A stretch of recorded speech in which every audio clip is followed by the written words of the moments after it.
The reason why people are moving from religion is because they realize they've been bamboozled. They realize that they've been taught symptomatic thinking. That means I just tell you stuff and it's not based upon nothing real. We know that the Bible and the Quran and all of them are not history books. It has nothing to do with history. It's somebody's personal philosophy.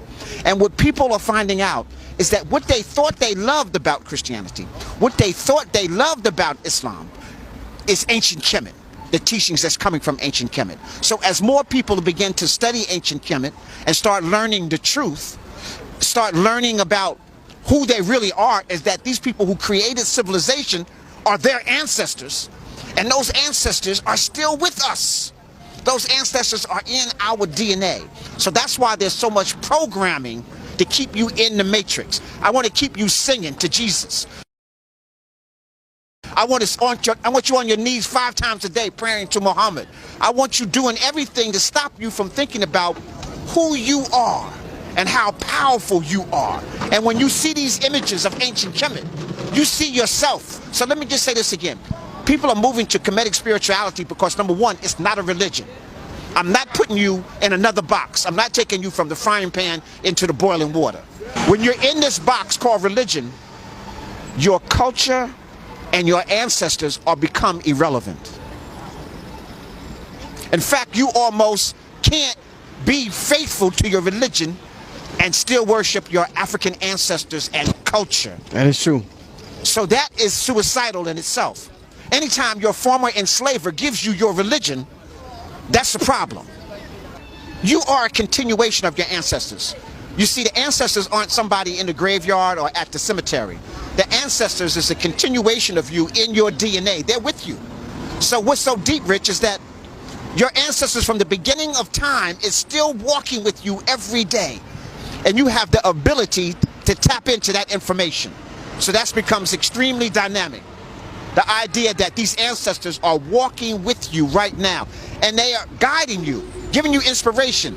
But the Western world, through symbolic thought, is teaching you not to listen to yourself, not to talk to yourself. A person just told me, like right now, did the ancient Egyptians worship the sun? I said, no, they give honor and reverence to the sun, because without the sun, there's no life on this planet. So isn't that worth giving reverence to? Isn't that worth giving honor to? This can't go out of style. Spirituality can never go out of style. Woo. It is our essence. Okay. Okay, so I need you to understand that.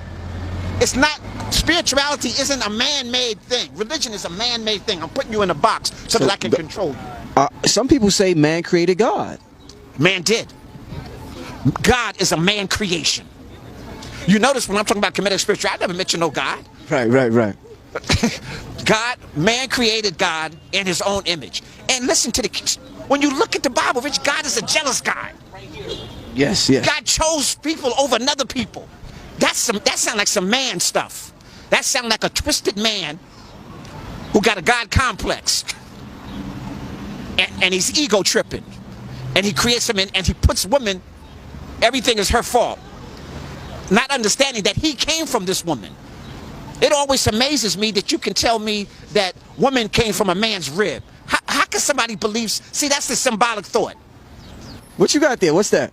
This is my new book, Menshu Hotep in the Spirit of the Magi. Most people are familiar with my book, Spiritual Warriors Are Healers, which is used now in over 40 universities.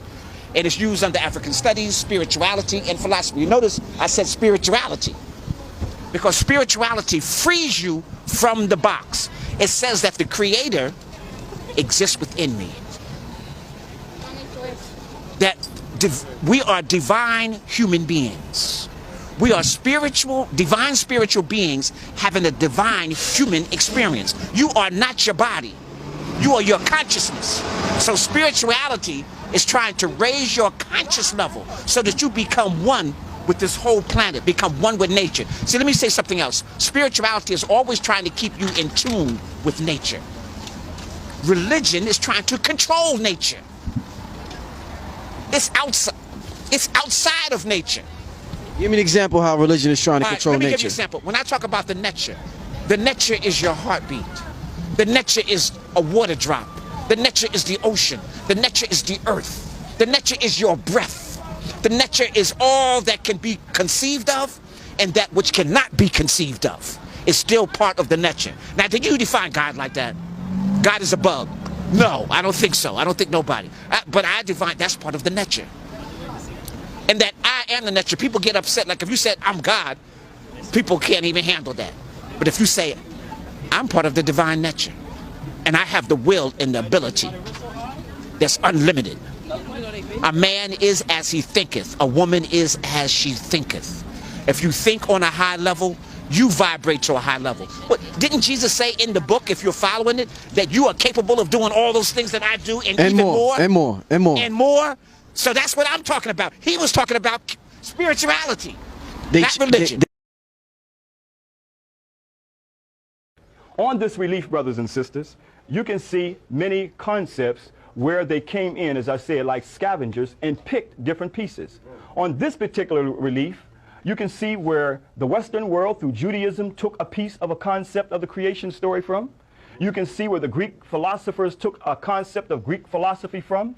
And you can also see where Christianity took a concept, European Christianity took a concept from. So let's break it down. Again, carved in stone on the temple of Aset, right here on the island of Philae. It is here. It tells where the Western world literally came like scavengers and took various scenes to make up the Western world.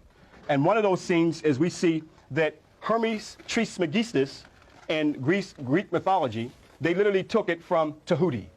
It is here that our ancestors had a study from the 42 books of Tahuti, representing science, law, and intelligence, who was represented as the ibis bird that you saw. We saw those little white birds that we saw come over here. So our ancestors looked at nature. We didn't worship the bird, but it was an attribute of science, attribute of intelligence. Tahuti writing down the deeds of our life on earth as we lived here. This is where the Western philosophical thought, Greeks took their concept of Hermes Trismegistus from Tahuti, now called thought too. So we see Judaism took God Khnum, fashioning man out of clay, and called him Jehovah. But notice the God Khnum fashioning man on the potter's wheel out of clay. This is where Judaism took a portion of this to make up their Genesis story with the Sanhedrins around 250 BC. From this relief right here of God fashioning man and woman on the potter's wheel.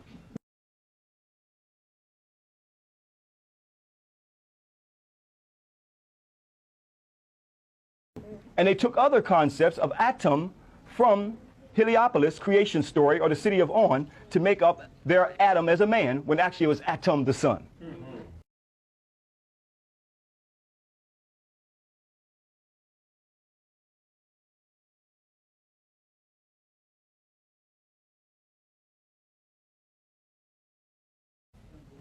And we see where European Christianity took from the goddess Isis and Horus and made up the European, again, let me express, the European version of Mary and Jesus. Copied directly from these reliefs right here.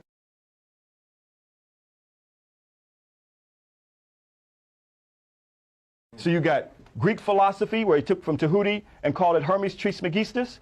You got the Jehovah Genesis creation story, and the Bible, where they took from Khnum, fashioning man on the potter's wheel out of clay, and they turned it into making man out of clay, Adam out of clay. And you also got Christianity right here showing Isis lactating or breastfeeding the holy child Horus, who was born of immaculate conception and virgin birth.